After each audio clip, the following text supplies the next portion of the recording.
এত শালা জামাই এবার কি করে গন্ধ পায়, ইনা থাকি সেন বার হবে আর পাইপ দিয়ে চলে যাবে বাসতলা।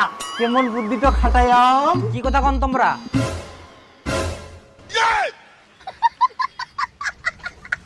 না কিছু কইনি তো আমরা। এই ঘর বাড়িলা নোংরা হয়ে তো এলে একটা ঝাড় দি। ও মাকড়সার জাল পুড়ে গেলে। এই জন্য কুচি আমরা কি যে শব্দ করে বাইরে থাকি শোনা পাই। ব ব ব ব তো এইটা মেশিন কুনা পায়ান কিনি নিয়ে জামাই এটা কিনে নিয়ান। শালা জামাই তোর জন্য 3000 টাকা খরচা করে মেশিনটা কিনবা হল। 3000 টাকা মাত্র? আমরা তো কুইনি জামাই তোমাক 3000 টাকা। ইখুনা তো মনে মনে কুলেন।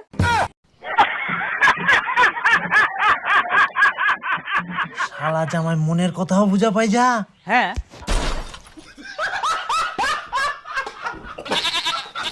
3000 টাকা তো আমাকে একটা নিবা হবে, ভালো তো পরিষ্কার হচ্ছে না।